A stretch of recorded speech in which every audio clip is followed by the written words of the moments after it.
Well, thanks so much for joining us here today. I know the world is a very busy place, and I love and appreciate when you take time to be here with us. And today you'll be glad you did. We're going to be talking with Carlamay Sheremata about, and calling it being pink in a blue world, but mostly it's about tough conversations, youth truths, and feminine power. So welcome, Carlamay. It's great to have you here. Thank you. I'm so excited to be here today. Yes, we got so many avenues to explore. It's going to be tricky getting it all fit in. So, for those of you who may not know her, Carla May is a former police officer with more than 2 decades of frontline experience, including nearly 9 years as a school resource officer. She's also a cancer survivor, a PTSD advocate, a single mom, a speaker, an author of Youth Truth, which is a book about creating meaningful conversations that can quite literally change lives. And she's passionate about helping parents and educators understand what youth are really struggling with beneath the surface. This is a hot button topic today, and maybe the things that they don't often have the words or emotional safety to be able to express. So she's has a gift, I guess you'd say, for bridging the gap in a way that's honest and compassionate and deeply relational. So you can see why I wanted Carla May here. It's so in line with the principles of the art of feminine negotiation. And she also shares powerful insights about what it means to be a woman leaning into her feminine in a male dominated blue world, and how you can stay authentically connected to yourself in systems that aren't designed for you. And I'm sure we can all appreciate that in some way. So today we're going to be talking about youth, about communication, about identity, about feminine power, policing, healing, and how to have conversations we're all avoiding, but probably desperately need. So let's jump in. Carla May, you've lived a pretty extraordinary and multifaceted life, policing, parenting, trauma recoveries, the cancer survival. So is there a thread that connects all of those experiences for you? Well, that's a good question.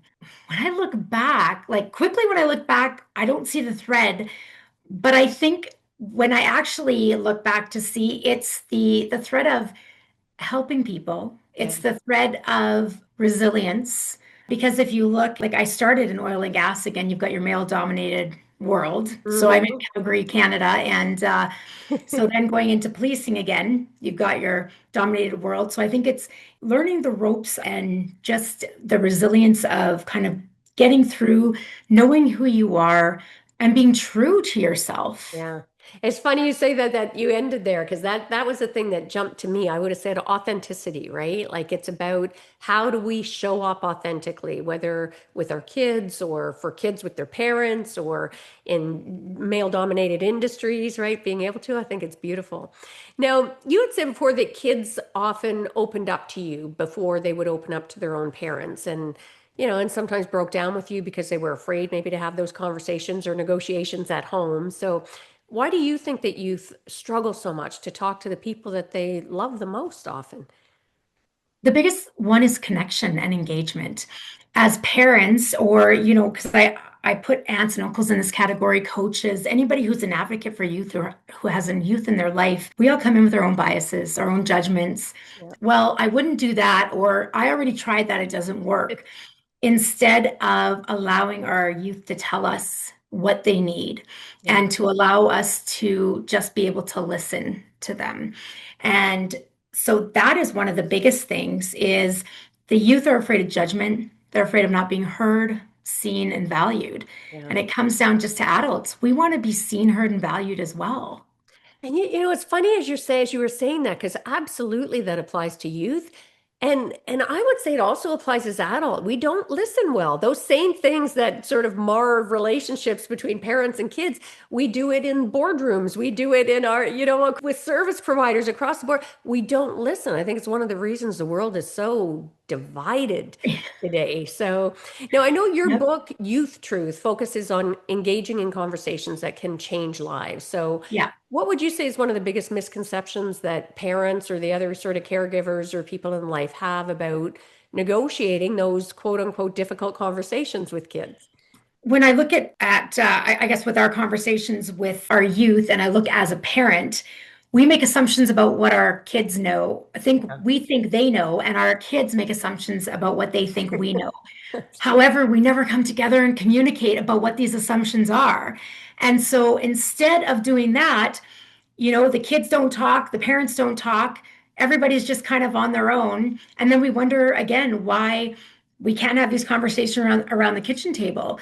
And you kind of mentioned it too with the boardroom, and that's why I kind of took this youth truth book and built it into a leadership method, Yeah. because what goes on at the kitchen table goes into the boardroom. What goes on in the Yeah. boardroom comes home to the kitchen table. Yes. And you have these multi-million-dollar companies that are being run by these extraordinary leaders.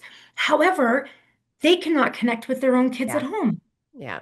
And which means And they don't connect with the people in their workplaces that they're supposed to be exactly. leading. It's so Yeah, true. and exactly, they think that, they're doing everything that they are so that they can provide for their family, but have they actually sat down and asked their family, is this what you want? Like, do you want these $30,000 vacations Yeah. and, all the everything, or would you like time? Well, Dad, we just want time, or Mom, we just want Uh, time with you. yes. But they don't ask those questions. And so then that connection is not there, because the kids are making an assumption that, well, they don't want to be with me because they're too busy. And then you get the assumptions made by the adults. Yeah. Oh, such a good boy. That struck a chord when you said it, just playing back some of the vacations we've done, and you're exactly right. You know, Yeah. what things that I didn't have as a kid that I automatically assume will be great for the kids, right? Because so now you work from three lenses, I would say, and correct me if I'm wrong, but you've got like the youth perspective, the parent perspective, the police perspective that you get to bring to the table. What would you say each of those sort of sides most wish that the other side understood, if you know what I mean? I think all of them overlap. At the biggest one is communication. Yeah. When you look across all three of those areas, if we had proper communication and people and each party would actually listen, like actually actively listen, Yes. instead of shutting down because you think Yeah. you know what the other person is saying Yeah. or has said. And it happens with police as well, Yeah. right? Across all boards. I Yes. think that whole thing is communication and active listening. And to me, we're not taught it really. Even the so-called communication we learn in school. I mean, it's all about these tactics and strategies and things. I don't remember ever being taught listening. And I think in North America, we're one of the worst listeners, probably globally. It's a crisis, and we're seeing it play out in real time today. And it's funny when you say it, just struck with me about the police officers because. And well, whether it's like even in law, we're taught to talk, right? You want to be the person who's making the argument. We've defined that as success in business, the person talking the loudest and the longest. And you see officers often show up on the scene, immediately want to take charge. And we'd had an incident once here with one of our kids, and the police ended up showing up. And the one cop listened to my son and just it was the most beautiful experience. Nobody else around was. And finally, I was having to like basically cordon everybody else off. And he and I just spelled off, sort of talking and mostly listening. And it was such a game changer. So now you would have seen when you were a school resource officer, you certainly would have had a front row seat to the hidden struggles that kids are carrying. And the numbers are off the chart these days in terms of stress and anxiety. And what are some of the biggest unspoken issues that youth are dealing with right now, would you say? Well, right now, I believe has not changed from when we were in school. Okay. It just is very differently. Now you've got the phones, you've got social media, Yeah. you've got very different avenues of how things play out. Yeah. But bullying, I mean, we didn't know it as bullying when we were growing Yeah. up, right? But it was, being mean. But, bullying, suicidal idealizations, and suicide, just, self-harm, Yeah. eating disorders, sex, pregnancy, social media in general. Yeah. All of these are topics that, oh, and another one, domestic violence, domestic abuse within what healthy relationships are. Yeah. Those all are huge, huge topics that every youth goes through. Yeah. And, maybe not every youth, thinks about suicide, but there's that, am I good enough? Yeah. Am I worth it? Yeah. I didn't get a however many likes on my Oh, Instagram I page. know. So, Yeah. but that all falls under that whole side of the mental health of suicide, of self-worth, of deserving, all that stuff. Yeah. So all of those are still the big, big things that go on. And if we don't communicate and connect with our kids and engage with them on these conversations that some adults deem as hard, Yeah. or we don't want to talk about them because we'll put something in the kid's head. Well, Yeah. no, if you haven't watched a show lately, that there's all sorts of stuff on there, and Yes. you could go and on any of the platforms, they're learning stuff way quicker and they're Yeah. way smarter in that than we are. Yeah.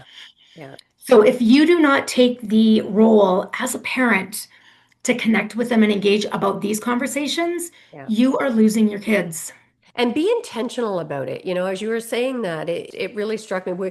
We all have such busy lives and we're pushed by the media, by, from our, you're not successful if you're not getting busier. And we don't get intentional about so we often have these conversations, if you can even call them conversations, kind of on the fly, or you're Mhm. driving your kid to school or on your way back or taking them to here, as opposed to I often think if people planned for the potentially difficult conversations in their personal lives, the way they planned for a conversation they were going to be having in a boardroom with a high stakes business deal, things Yeah. like be intentional about who you want to show up as in this conversation, right? Who do you want your kid or your intimate partner or your friends or your social circle to see you as? And, what are some of the triggers that are likely to arise? And how can you maybe diffuse those in advance by showing up differently? Now, I know Yes.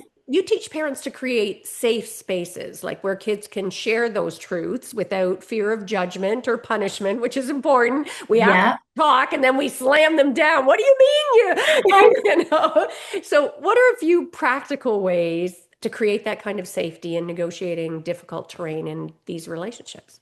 This is a huge one because every kid's safe space is very different.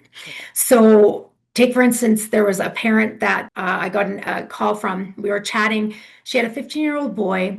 She has never been able to connect with him. He's a gamer, huge gamer. Yeah. But, he'd come and eat at the table. So the family would eat together. But, he'd click his fingernails on the table because he was like, okay, like, I'm ready. I'm ready. Yeah. People got annoyed and they're just like, just go, go. And when she asked, how's school? Fine. Would you learn nothing? Like the typical. So she said, I am at my wit's end because I don't even know if he's okay because I can't read him. I can't talk to him. So I said to her, well, his safe space seems to be he's gaming. So I Yeah. said, go down and ask him to game. And Yeah. it's funny because through the phone, I could even hear her eyes roll, right? Because she's like, Yeah. I hate gaming. Yeah. But so she's like, okay, I'm going to do this. So she went downstairs and asked him. She said he was like a deer in the headlights. Like, you hate gaming. Like, why are you here? Yeah. And she said, all I want to do is engage and connect with you. And I don't know how else to do it. So Yeah. I'm coming into like your world. Yeah. So show me. So he did. He gave her, I called it the joystick, but that aged me, but the controller. And because we had joysticks back Yeah. then. And he kind of showed her how to play. And of course, she died pretty quickly. And she said they didn't talk at all, Yeah. right? There was no communication. But she just said, you know what, thank you, and left. And I got a message from her 2 weeks later. She said, Carlamay, she said, I had to hold the island when he came up the stairs and he kind of looked around the kitchen and then he asked, Mom, can I talk to you? She's like, oh my gosh. It's So happening. yes, it's like, oh. And so she said he talked about what's been going on in school and some friend stuff and blah blah blah. And then he said, thank you for seeing me and for valuing me because you came down Yeah. and played a game. Wow. Something as small Yeah. as that Yeah. changed the whole trajectory Yeah. of where that relationship was and where it was going. I love that. And we've seen that here as well. And I had to really give my head a shake because I realized I wasn't even practicing what I was preaching myself at home, and that taking that step back to listen and to meet them where they're at and to get Yeah. intentional about learning that. And for our listeners, I think this is fabulous advice for parenting, and it extends beyond that. These same principles I have seen in my career over and over again in the boardroom, in business deals, in politics, in the legal community. We don't take the time to Hmm. listen and meet people where they're at. And it is a game changer. So be taking these principles you're hearing today from Carla May and think about how you can apply them in your family and beyond, frankly. And on that, I'd say I know you also help, parents and caregivers recognize what youth aren't saying, which is an important and often missed part of negotiations, again, in parenting and in business. What are some of the signs that most often get overlooked, would you say? As parents and even coaches, and you get to know your kids, right? And you get to know them in certain ways. And there always is, and I'm saying always because I'm using that word intentionally, Yeah, something that changes or something that shifts or something that you notice, and your gut will tell you something. Listen to that gut. And it could be something as little as they're coming down the stairs and you can just see like they are deflated. yeah, Something has happened. Or they usually sit down and eat breakfast, and the last 3 or 4 days, they're just leaving. yeah, Or they're always talkative in the car and all of a sudden they're not. yeah, And maybe to you it's like, oh, finally, they're not talking. yeah, But that is the little tiny nudge yeah, that something is not right or something is going on that you really need to now take notice of. yeah, And when that happens, it is so important as a parent to not just be like, okay, so what's happening? Like, I noticed this, yeah, but to actually again go into their space, because and maybe that's why even driving the kids to and from hockey or tennis or wherever it is, even if it's 10 to 15 minutes, sometimes that windshield conversation is yeah. the best time because nobody has to look at each other. Even though as parents we're like trying Yeah. to stare at our kid and we're thinking we need to be watching the road, but we want to see their reactions. But that time you will get to know things Yeah, that you may not get to know any other time because they don't have to look at you. yeah, yeah, And all of a sudden, some stuff comes out, or something has happened with their friends, or even they didn't get into university. Something like that, yeah, that if they keep holding in, it's going to keep eating at them and just keep going, getting worse and yeah, worse and worse. yeah. And a couple of things jump out at me there. And I mean, one is that intuition piece, right? Yes. Somewhere along the Huge. line, we have stopped tapping into our intuition and feel like we don't have it anymore. It's one of the core principles of the art of feminine negotiation. One of the models I call it R-FIT, and the I is for intuition, learning to trust it. And the other thing I'd say for our listeners is, again, so important in that parenting relationship to trust your guts when you see those Mhm. changes. And also in business, right? If you see your staff, for example, suddenly acting differently, or a coworker where something's showing up differently and your gut tells you something's going on, or maybe your suppliers or whatever. I mean, certainly as a lawyer, I know I used it all the time. I would trust my intuition when I got a certain answer to know when to push, when to pull back, and Yep. really get intentional about that. I love that. Well, and that's what I did. So I wanted to really take this, everything about connection and engagement, and build it into something where you could take it into the leadership Yeah, side. And so that's when I created the calm leadership method. And so it's all about like connection, awareness, language, and measured response, yeah, because trust is huge, right? Being aware of our guts, being aware of the room, of what's going on, of your people. Language can either anchor or it can completely yeah, take it crazily off, like off the deep end. yeah, And then with responding, like anybody can respond, right? Or react, but yeah, as responding, that's where leadership comes in. yeah, And so what happens at the kitchen table goes into the boardroom. What yeah. happens in the boardroom goes home. Yeah, Right. And so that's how this whole thing, and it doesn't even mean you have to be the CEO of a company. You can be an employee, but absolutely. still be a leader. And people Yes. forget that, right? Because you get to know your people around, and that is so important. You become that trusting person that someone can come to. Yeah. Yeah. Well, it's funny. I mean, a lot of my practice was union side labor law as well with social justice. And I can't tell you how many times you would see that. And successful ones were the ones who recognized that. And they would recognize the leaders on the floor, the people who, if you were trying to get a collective agreement ratified, if Joe or Sarah says this is a good deal, people are going to trust that, right? Because they've Yep. established that rapport, that communications, they pay attention, they build relationship, it's so important. And I think a lot of parents, and again, this extends beyond, feel maybe disconnected and, outpaced. Like everyone else seems to be connecting with their kids better. And in the workplace, everybody else seems to be able to connect with their employees or whatever. What's one thing I mean, we've talked about listening, but what's one practical thing that they could do tonight to start rebuilding that connection or building it? You know what? Ask your kid what they need. Oh, I love that. Ask them, it's funny because it seems so easy, but we don't even think about that, right? We Yeah. we don't, like we're like you've got clothing, you've got food, you've got a roof, you've got your school stuff, Yeah. like that's what you need, right? But what happens if all of a sudden you say that and they're like, you know what, Mom, I really wish I had some friends. Oh Yeah. my gosh, like I didn't know you were Yeah. going through that, right? So if you can, again, it's coming into their safe space and where there's no judgment, Yeah. nothing where they're going to get into trouble, right, by saying Yeah. something, but just actually asking them. And I remember I was in the car one day with my son, and he'll be 17 at the end of the month. And I think it was like last year, and we were driving, and I said, you're going to be getting a car soon. You're going to be, able to drive, and and seasons are changing now. And I look at now, I'm not as needed. I won't be driving you to school, be able to have these talks. Yeah. What do you need from me now as a mom? Yeah.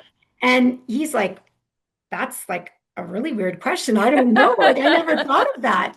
But at that moment, it just kind of hit me that Yeah. this, we're in a totally different season coming up, Yeah. and life is changing. Yeah. So something just as little as that, and then that can also open up different doors, right? And you can start organically, Yeah. it'll just lead into things.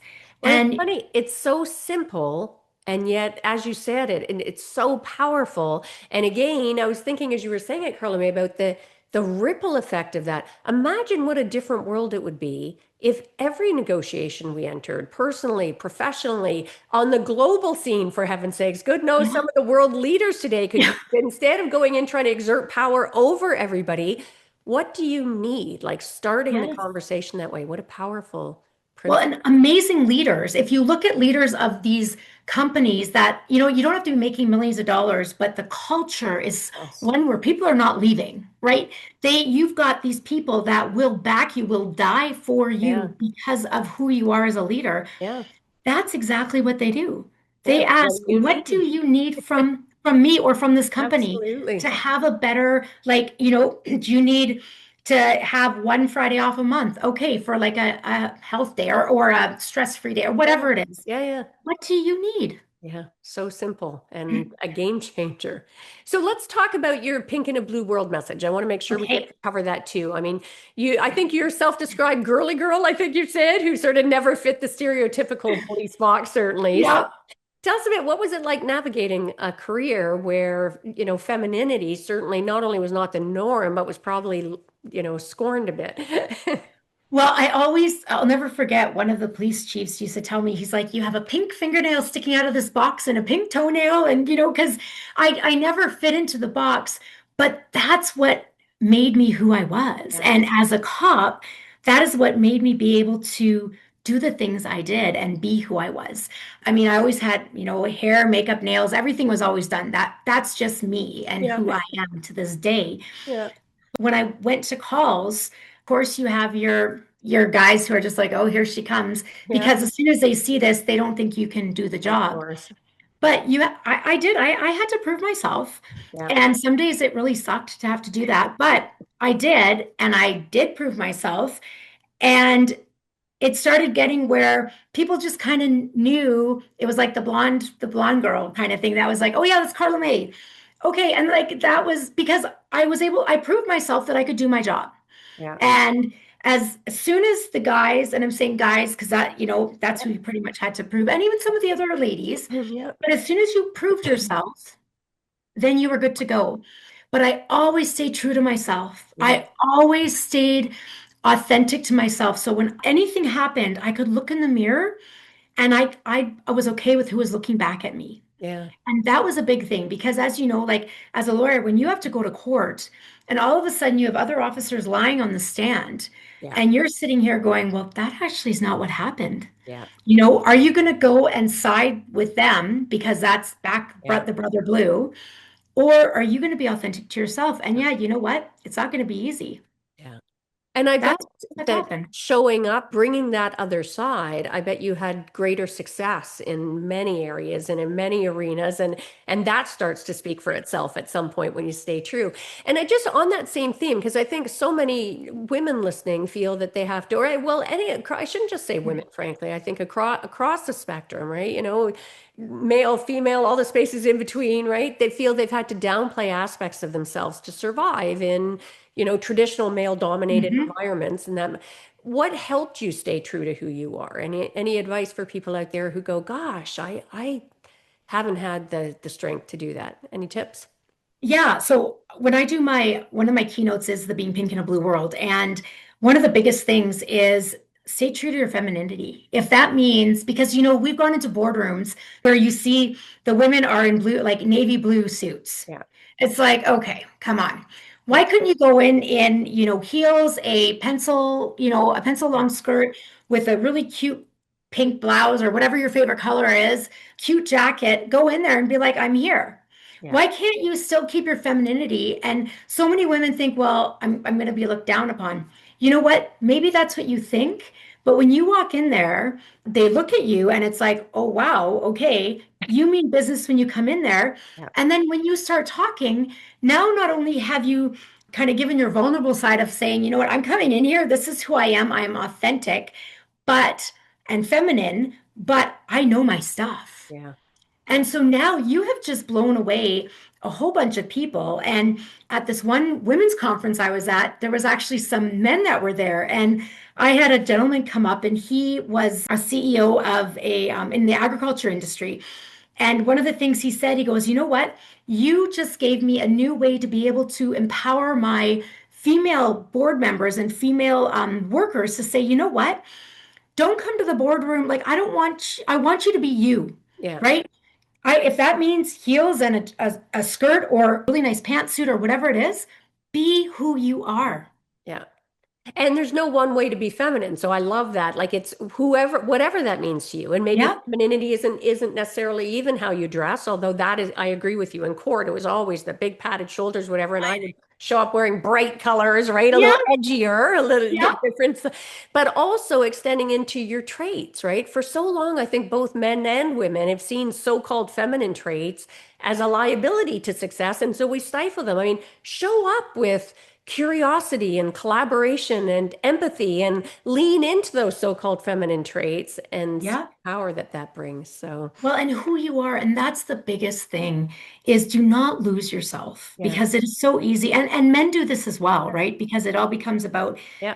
how high you can get up, money, blah, blah, blah, status. But don't lose who you are Yeah. because our kids are watching us. Yes. And if they see us kind of hiding and not, again, engaging in our Yeah. conversations at work, well, then why should they do it? Yeah. What are you telling them about we tell them to be themselves and then they see us being total hypocrites. Yeah. So, now you had mentioned resilience earlier in our conversation. So, and I mean, you've been very open about your PTSD, your cancer journey, and rebuilding your identity after a divorce. Where did you find the resilience when probably, I'm guessing, everything felt like it was falling apart at points? Well, for me, one of the big things is I'm a woman of faith. And so prayer for me was a huge thing and community. Just being able, I mean, my family was huge, a huge support. And I know there's many people that don't have family around. So one of the big things that I talk about is community. Yeah. Find that community, whatever that safe Yeah. space is for you, Yeah. find that community and really lean in and allow yourself to ask for help or let them know what's going on. And then allow yourself to embrace what is being brought into you. Yeah, I love that. Community, I think we underestimate and community in all of the sense of the word, right? Not just your Yeah. geographical community. No. If you're a writer, find your community, people who understand you. If you're wanting to do something out of the norm for, where you live or for the environment, the people that have, sort of been your closest circle, if you will, find the community that understands you and that will help lift you up and be able to move you forward on your journey. Because often it's the people closest to us who, even when they're well intentioned, are our biggest detractors because they think they're keeping us safe. So they don't want us to dream too big. They don't want us to step out of our lane and try things because they're worried if we fail, Yeah. they end up keeping us in a box when if we just got out there and found our community, we'd be further ahead of the game. So, Yeah. Well, and to remember they're doing it, many of them, not all of them, but many are doing it in love, right? yeah, And so if absolutely. we can look at it that way and kind of give them some grace, and Yes. it's like, you know what, I understand what you're doing. However, I just really need to, Yeah. but communicate that, right? And that goes all back to Yeah. communicating. Absolutely. Now, what would you say to one of our listeners who feels that they've lost themselves, right? Whether it's in motherhood or fatherhood, in business, in expectations, or in trauma? Well, number one is look deep into yourself and like be aware of what you feel you've lost. Because when you look at it, like for instance, when I look at with my identity as a cop, I didn't realize how much that it actually was that because I always said, oh, it's just a uniform, it's not who I am. But all of a sudden, when that was gone and people are asked, well, what do you do? It's like, oh, Yeah. I don't really have, a career, right? I don't have a job. Or, parents can't say, oh yeah, my daughter's a cop. So I think number one, really look into what it is that you look like you've lost or that you're missing. And then again, start looking at community and start reaching out to people is huge again. And look at what brings you joy and happiness. Yeah. Because once you start looking at that, and again, it could be because your kids are growing up and you've been a home mom, and now all of a sudden you feel, what is my Yeah. purpose? Like, Yes. kids don't need me anymore. Yeah. So look at, okay, well, the kids brought me joy and happiness, but now I can actually look at like, I can worry about me Yeah. and what do I like? Like, Yeah. I don't have to worry about changing diapers and all that stuff anymore. But what do I like to do? And start really looking into those kind of things because it's amazing all of a sudden how we start opening up and finding things that we didn't even know Yeah. about ourselves. And what I look at is each one of us, I fully believe, has a diamond inside of us. And no matter the traumas, what tribulations, whatever we've been through, and how tarnished and how in the rough it still is, all it takes is one person to come and start polishing it or start chipping away at the rough and letting it start to shine. And sometimes we don't even know our own strength for allowing ourselves to shine Yeah. because we've kind of either pushed it down or we've worried about everybody else. Yeah. And so once we start shining, it is amazing what that can do. And all it takes is one person. And, one person could do it to you and then be that person to do it to somebody Yeah. else. What a beautiful metaphor and message to be able to.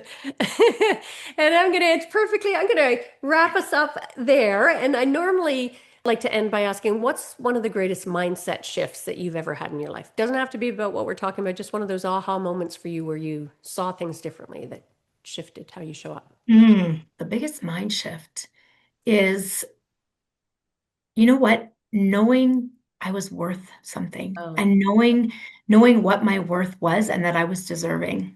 I love that. That's powerful. And we can all do that for our listeners every day. Mhm. I mean, there's so much around us that sometimes allows us to feel beaten down and maybe not enough, and so much messaging in our life. And yet our brain tries to give us what we want. So if you keep telling your brain that you are worth it and Mhm. have value, what a powerful shift that is. That's a great message. Well, where can people learn more about you, Carla May? So website is www.carlamaysheremata.com. Email carlamay@carlamaysheremata.com. And you can grab the book if you'd like. It's Youth Truth, and it's on Amazon, Ingram Sparks, and different bookstores around. And go ask your local bookstore. I always encourage to. I mean, Yeah, Amazon's great, and they're a monster. And independent bookstores are struggling, but also for I Carla know. May, when you go ask your independent bookstore, "Hey, can you get this book in?" It raises the awareness about the book, and so you are always doing an author a great favor when you make a point of asking for their books in traditional bookstores as well. So, Youth Truth, go start asking for it. And Carla May, thank you so much, A, for being so vulnerable and sharing with us. And it's so many insights that allow us to negotiate our best lives. Thanks for being here. Thanks so much for having me. And for our listeners, we'll make sure if you're distracted at the moment, you're driving and you're listening, but you're like, oh, don't know how to spell her name. We'll make sure to have them in the show notes as well. So her book information and how you can get a hold of her by email and her website as well. And I'm sure there was so much value here from this episode. I know I feel uplifted. I'm excited to go away and start implementing some of these. Maybe for some of you, these are reminders, and for some of you, this may be just new truths and things to think about. So give the gift of sharing. Make sure to share this episode with other people in your life so they can get the benefit of some of these insights as well.